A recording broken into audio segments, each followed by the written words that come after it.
Thank you for joining ReachMD XM157 for this month's special series, Spotlight on Neurology and Psychiatry. There are over 24 antidepressants approved for use in the United States. These are largely safe and effective medicines, but how do you know which one is right for any given patient?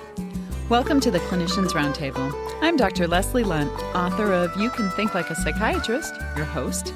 And with me today is Dr. Boadie Dunlop. Dr. Dunlop is the director of the Mood and Anxiety Disorders Program at the Emory University School of Medicine in Atlanta, Georgia. Dr. Dunlop's primary research interests are in the area of neurobiology and treatment response of major depression and anxiety disorders. Welcome to ReachMD. Thank you, Leslie. I'm glad to be here. Dr. Dunlop, how do most clinicians currently decide which antidepressant to give to any given patient? I think, the message is out there that all the antidepressants have about equal efficacy, getting about 2/3 of people better and 1/3 of people completely well with treatment. So people don't really choose based on the effectiveness of the medicine. I think most doctors get comfortable with a certain antidepressant, usually an SSRI, a serotonin reuptake inhibitor, and that's what they choose. There are other factors, though, that go into certain situations. Availability of the treatment, do they have samples or is it on the formulary? But perhaps the greatest deciding factor for most docs is side effects. Patients will say, I don't want it to make me gain weight, I don't want it to make me sleepy, I don't want it to interfere with my sexual function.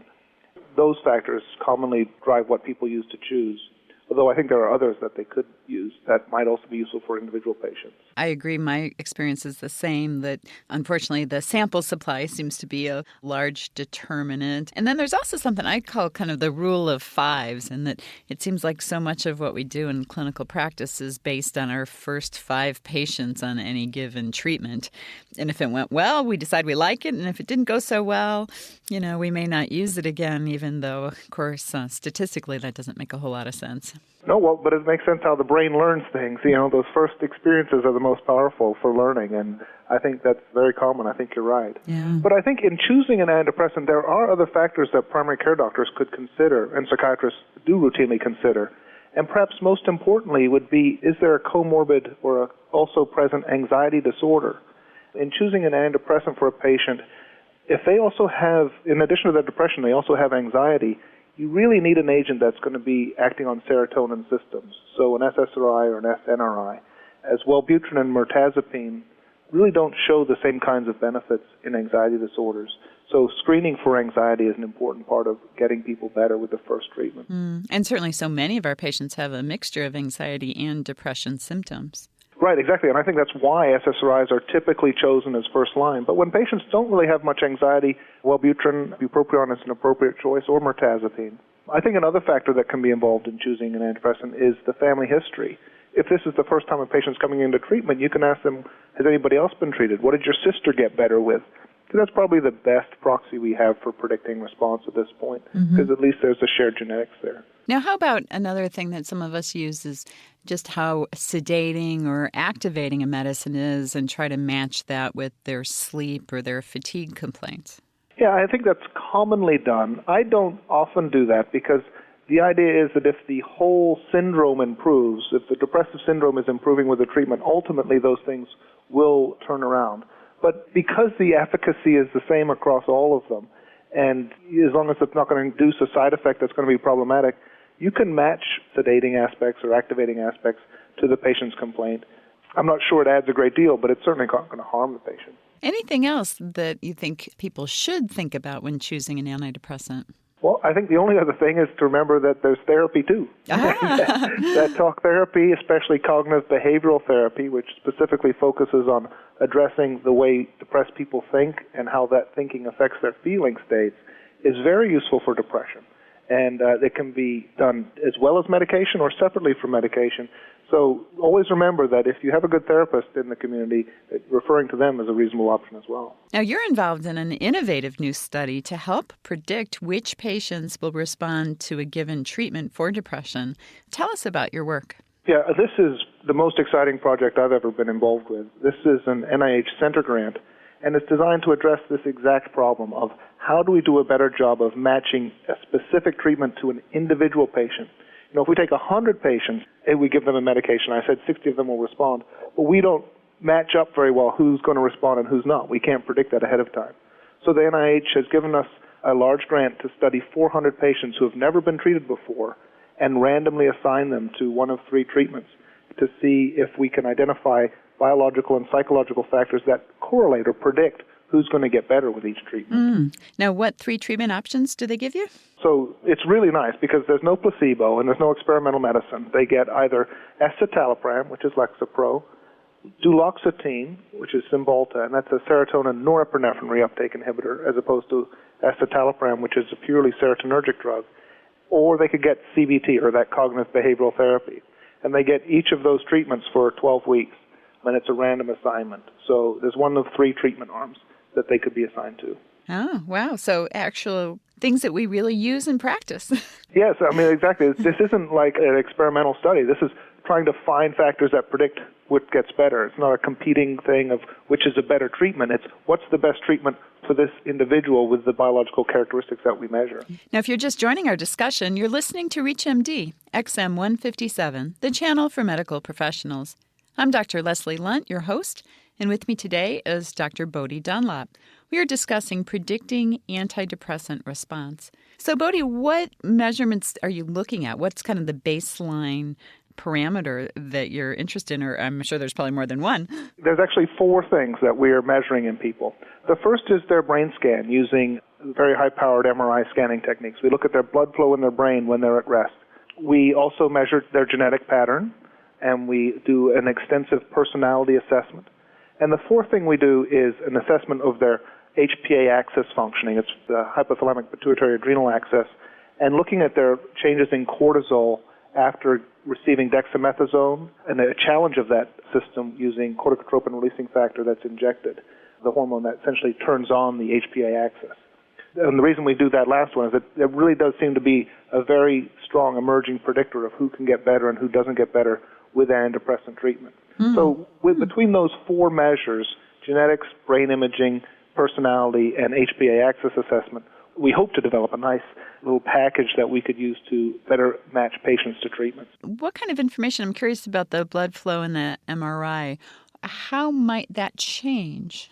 It's interesting. Studies that have been done primarily with inpatients, the classic finding is what's called hypofrontality, or reduced metabolic activity in the prefrontal cortex, that part of our brain where we do our thinking and problem solving. Classically, that's been shown in people in the hospital in depression to be low. When we study people who are outpatients, we see more of a mixture of people who are low prefrontally and people who have excessive or higher than normal levels of activity in the prefrontal cortex that may correlate with worry or a general state of activation or overactivation. So what we look for is to see, it's certainly obviously more than just the prefrontal cortex, but we look to see how these patterns of connection change over time with treatment. So we do the MRI before they start and then after 2 weeks of treatment to see if we can get a predictor, yes, this treatment is going to make these changes or not. As you described the changes in prefrontal cortex, is that something we could use even diagnostically to try to figure out who might be bipolar or unipolar? Well, there's interest in doing that. We're certainly not there yet. We all want that to be the case, to do the scan and get the diagnosis, because we so wish to have concrete factors for our illnesses in psychiatry. But we're not there yet. We'll have to see how well we can increase the reproducibility and reliability of these results. But yes, ultimately, maybe we'll be able to identify a network of activation that suggests this person has a bipolar form of depression or a unipolar major depression. But we're certainly not there yet. Okay, so then the patients have all this done at baseline, and then they get either Lexapro, Cymbalta, or cognitive behavioral therapy for 12 weeks. And then how are you deciding who responds? By what measures? Well, we use the usual measures of depression, so the Hamilton Depression Rating Scale and the Montgomery-Åsberg Depression Rating Scale. These are standard interview techniques to see who's improved and who's not. Okay. We also ask them about their functioning in their life as well. Then after the 12 weeks, they're done, or do they get switched to another treatment? Currently, they're done, but we're hoping that the NIH will fund a 2-year extension where we can treat people for another year beyond that first 12 weeks. And if they remitted, if they're completely better, they would just stay on their treatment. And then if they did not get better, they would get crossed over to receive either talk therapy if they got medicine, or they would receive escitalopram if they got talk therapy the first time around. This will be a tremendous opportunity because we'll be able to offer treatment for a year in which we can give people, well-standardized fully efficacious treatments at absolutely no cost to them. If any doctors are out there and are interested in referring, they can just have the patient call 404-778-6663, and that's our direct line in. There's no cost and there's no commitment. They'll get a free psychiatric evaluation at least for coming in. So they'd have to be somewhat near Atlanta, though. Yeah, well, of course. Yes, I know that you go. Your show is nationwide here, but yeah, if they're in the Atlanta area, this could be a benefit to patients, especially if they're underinsured or uninsured. Oh, yeah. What a great study to be involved with. Just the baseline measurements. What an enormous amount of information. Yeah, we're going to have a huge data set. It's very exciting. Yeah. Now, I'm going to put you on the spot. What is your prediction of the outcome of the study? Well, I mean, I think that's part of the excitement here is that we don't know. But I think one of the safe things we can say is that genetics are going to be important and that we're going to be able to identify certain genetic inheritance patterns that predict either inability to tolerate one of the medicines or response to one of the medicines. I think another thing we're going to find is that people with what I call the beatdown depression, that's not a scientific term at all, but people who have chronic stressors in their life that are really challenging, poverty, disrupted family, unemployment, family members in trouble with the law, that kind of beatdown where there's so little to actually enjoy in their life, where every day is a struggle, I think we're going to find that those folks really do need some type of talk therapy in order to improve. And then I do think we're going to find the brain scan findings, as I mentioned, to be important in terms of the greater the degree of activation in a part of the prefrontal cortex called the subgenual cingulate, that midline structure just below the corpus callosum. If the greater the activity in that area at baseline, the less likely you're going to be able to respond to talk therapy alone. That you're going to need more help suppressing this key area for emotion in order to recover. So that's what I think, but we'll see what happens. We'll see. When will this all be finished? Well, we're continuing to recruit for another 4 years. Oh, wow. So, okay. yeah, I mean, we're trying to get 400 patients in here, so it's a long-term thing, and hopefully in early 2012 we'll have some results out there. Well, we'll have to bring you back. I'd love to be back. I hope we'll have something exciting to talk about. I think we will. I'm pretty sure we will. Hopefully you'll be back before then. That's a little bit long to wait. Well, thanks so much for being on the show today. That was my pleasure.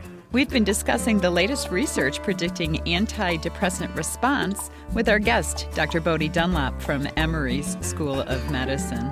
I'm Dr. Leslie Lundt. You've been listening to the Clinicians Roundtable on ReachMD XM 157, the channel for medical professionals. We welcome your questions and comments, so please visit us at reachmd.com. Our new on-demand and podcast features will allow you to access our entire program library.